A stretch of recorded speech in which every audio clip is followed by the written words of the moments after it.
when I saw the rebuttal that you sent, I was like, man, this is wild. How not just like the look of it and everything, but even in just the word usage as well. It's like it takes you back to this time where it's like, wow. So I don't talk like that. I feel like an educated person, but I don't talk like that at all.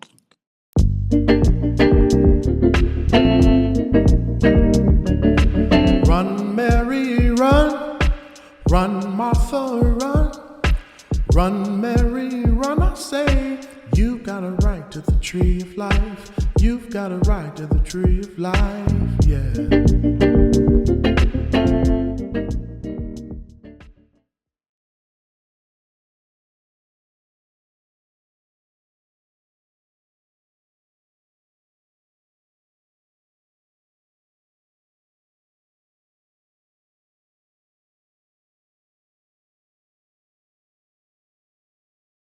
Yeah. So, like on the flip side of this, so like I was pessimistic on the business model of enslavement being unsustainable, actually leading to the end of slavery.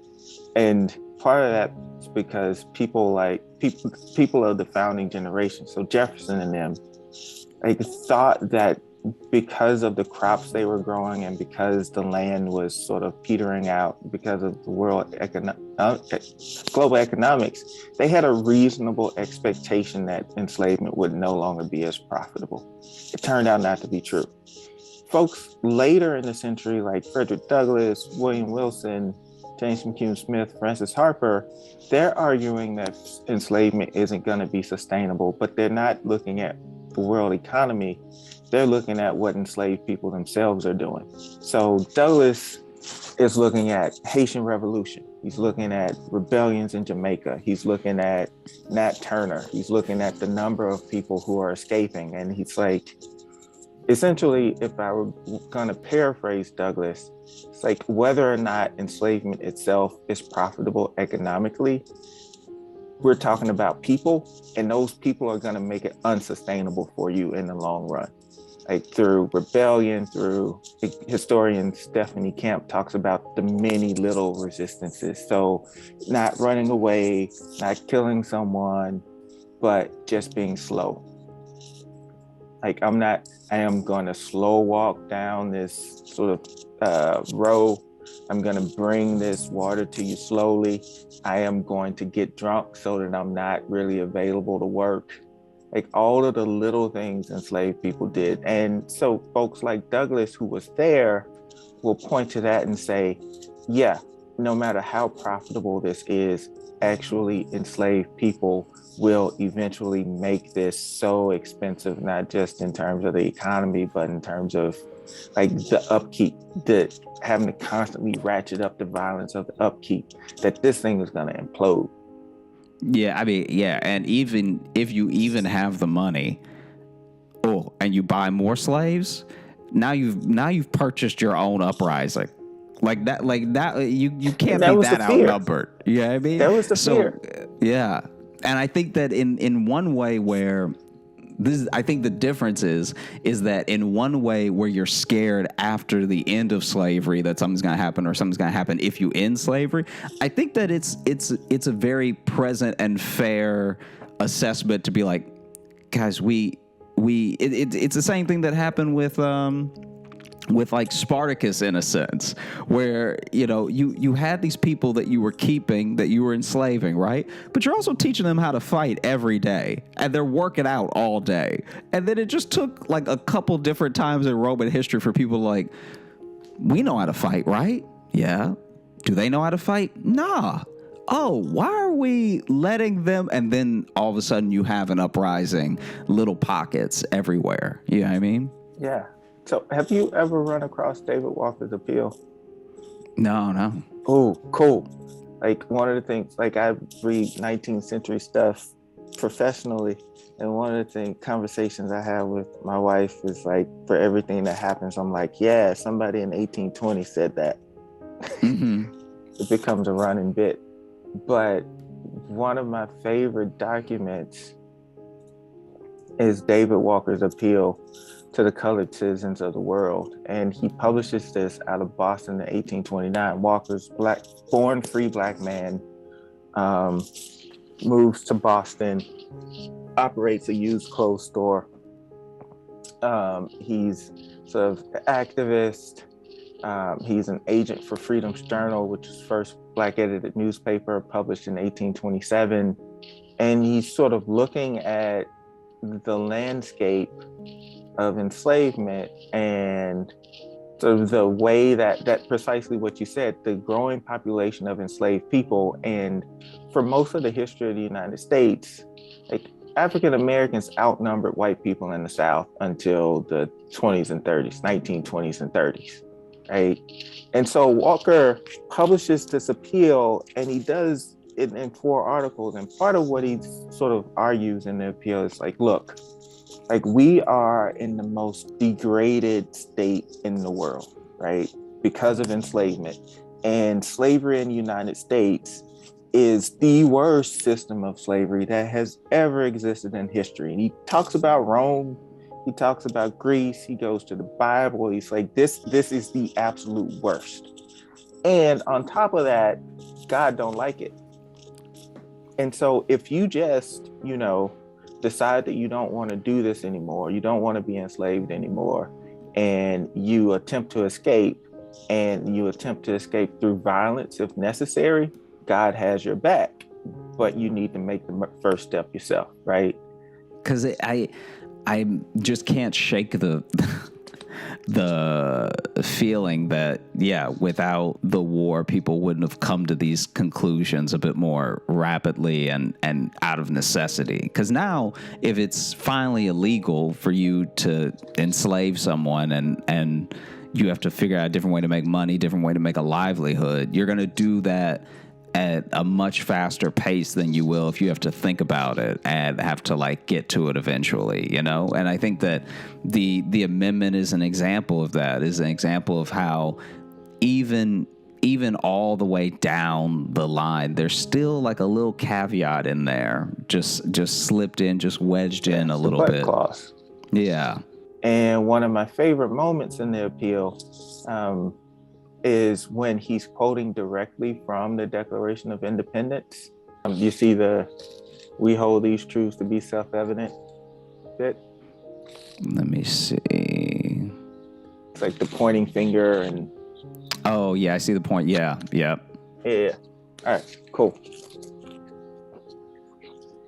All right, so basically, Walker publishes this appeal, and throughout he's got pointing fingers, he's got exclamation points. It's like when I first started teaching it, students didn't know what to do with it, but the minute we got Twitter and Instagram, folks knew how to read the pointing fingers and all the exclamation points, right? And so he's yelling at white America, read your own language. We hold these truths to be self-evident that all men are created equal, et cetera, right? And Walker sends this thing out, and because Walker has a pretty wide network of folks, he's a used clothes salesman.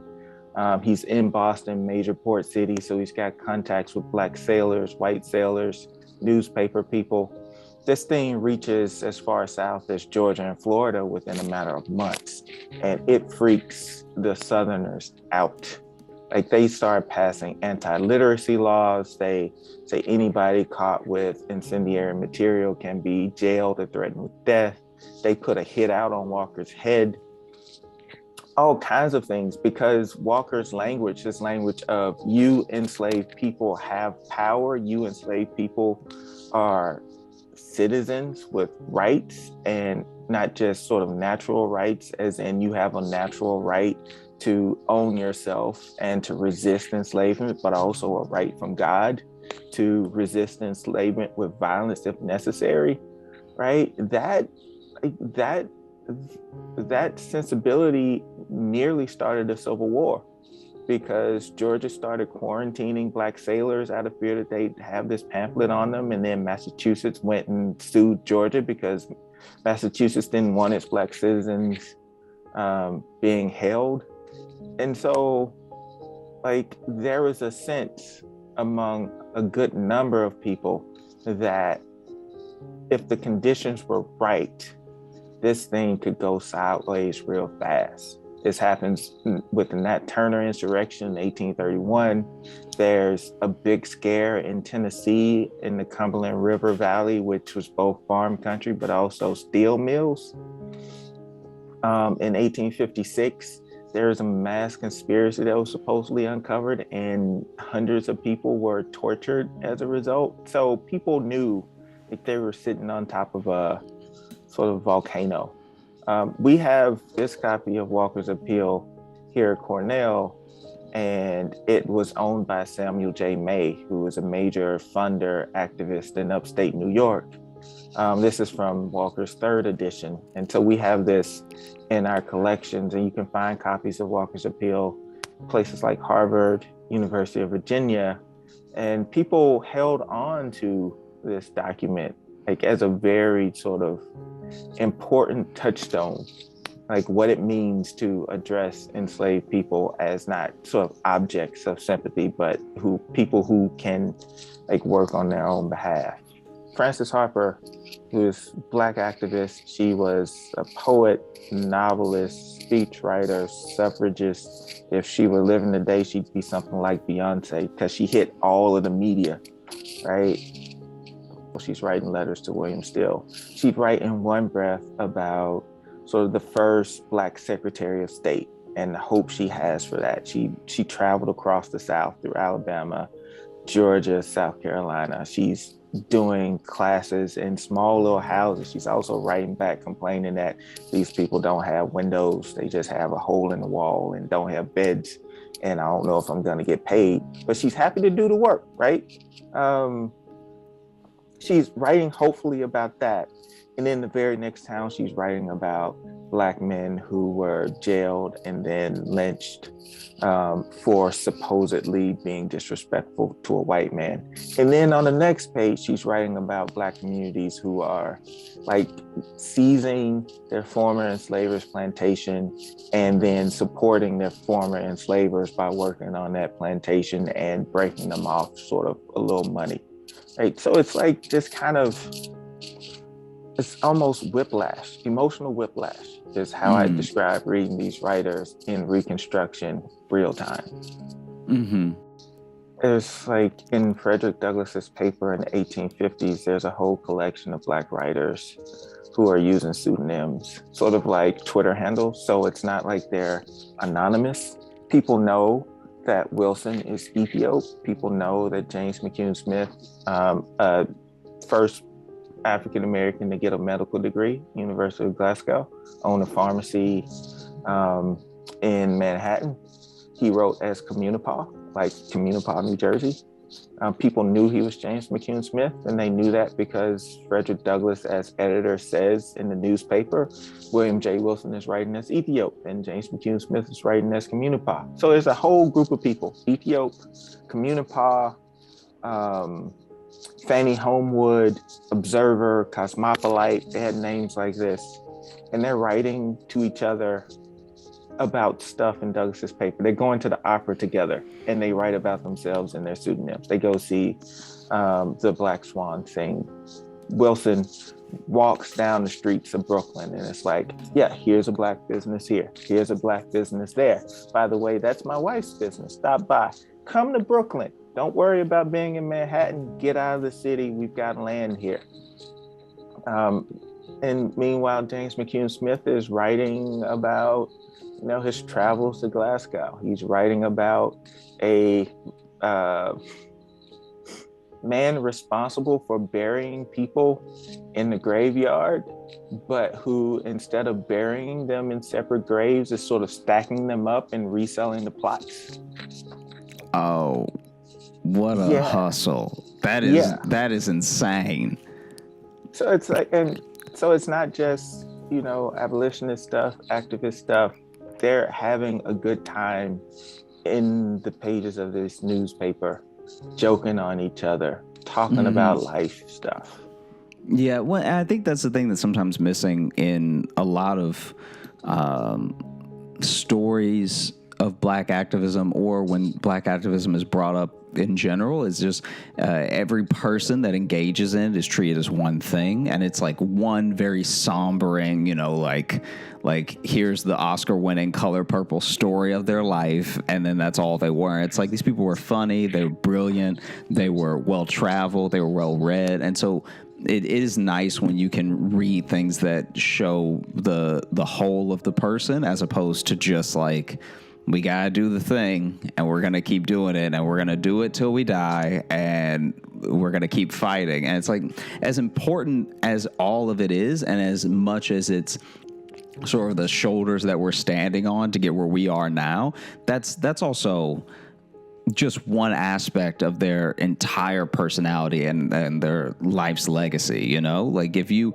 talk to the kids of any person that was an activist at any point, they can tell you so many stories that not necessarily have anything to do with activism, but have to do with like sharing the wholeness of who they were, Yeah. Okay. And then this is just a quick question that I have, because I'm curious, because I know nothing about historical documents. So how do you mentioned that they don't make paper the way they used to make paper. How do you get all of this like real, like just yellow, like deep yellow Declaration of Independence looking paper? Yeah, I mean, so how do I access it, or how does it last? I mean, how does it last? And then two, how do you find so much of it? Because I think that especially in a time and an age where like everything is so quick and at the tip of your thumb and everything, finding a specific thing that used to exist in wide circulation and nailing that down is not as hard as it used to be via the internet, but it's very hard in that a lot of that stuff is disappearing. Yeah. So part of it is, if Walker's Appeal were published today, the paper wouldn't hold up because it's wood pulp. But 19th century, 18th century, paper was made literally from rags, cotton rags. So this is cloth, like in composition. So just on a basic material level, it's gonna last a lot longer than like acid-free paper would. And so the coloring is just from exposure to the elements. So it's been pretty well preserved. So this copy is published in 1829, kept by Samuel J. May, and donated to Cornell in, I want to say, the late 1860s, early 1870s. So it's been in the archival space for a minute. So even newspapers, like one of my first archival trips to the American Antiquarian Society in Worcester, Massachusetts, I read a newspaper that was from the 1770s, still in good condition. You can still fold it, you can still hold it. It's just, I couldn't hold Clarion Ledger, Jackson, Mississippi's newspaper like that today, fresh off the press. I couldn't hold it that way because it's so flimsy. So that's why we still have this stuff. How I got access to it, there was some great, like one, even in the day in the 19th century, people were publishing bibliographies of things and selling them.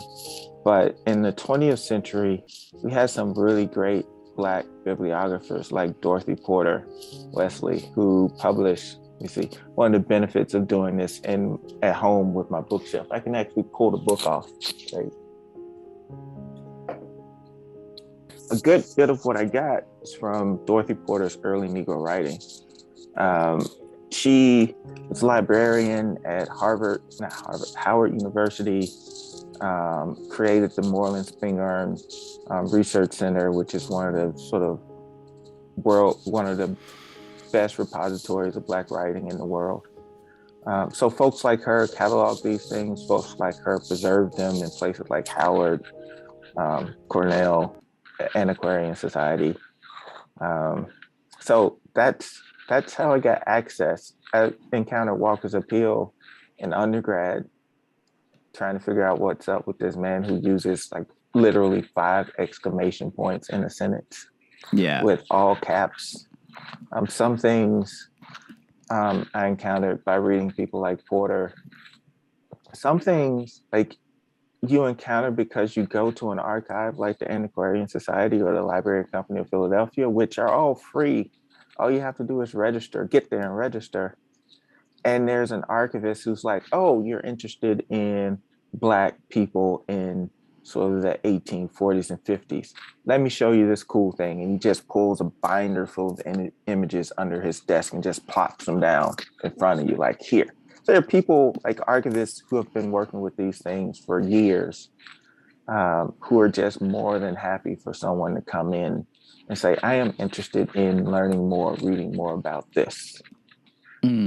Gotcha. Because I don't know, Matt. Anytime when I saw the rebuttal that you sent, I was like, man, this is wild. How not just like the look of it and everything, but even in just the word usage as well. It's like it takes you back to this time where it's like, wow, so I don't talk like that. I feel like an educated person, but I don't talk like that at all. No, I am always like, I thought I would think by reading y'all more, I would lose a little bit more of the Southern. Yeah. My own Southern grammar, which is not standard English grammar. I'm constantly translating. The thing about the Wilson thing is it's actually a parallel to today.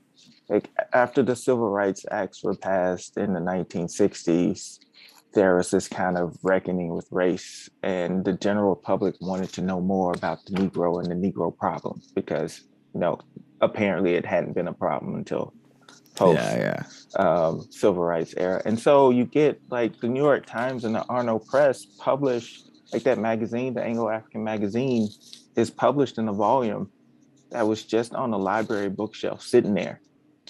And so it wasn't even the sort of thing where you'd have to go to some special sequestered archive. I bought this off of Amazon when I was in graduate school.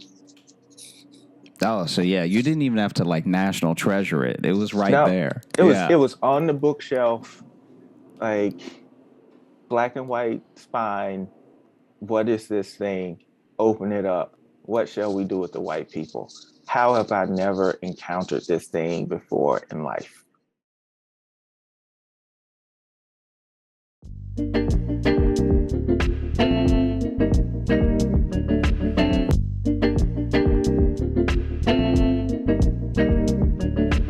Run, Mary, run. Run, Martha, run.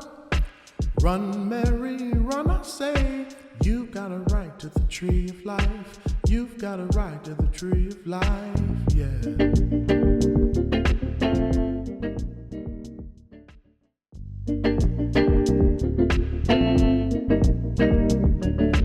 Run, Mary, run.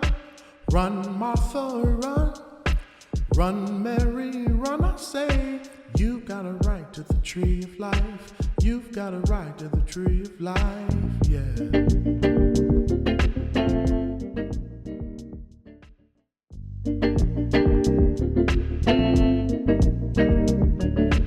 Run, Mary, run. Run, Martha, run. Run, Mary, run, I say. You've got a right to the tree of life. You've got a right to the tree of life, yeah.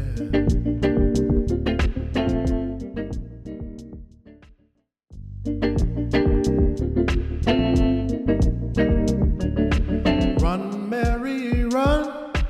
Run, Martha, run. Run, Mary, run, I say. You've got a right to the tree of life. You've got a right to the tree of life, yeah.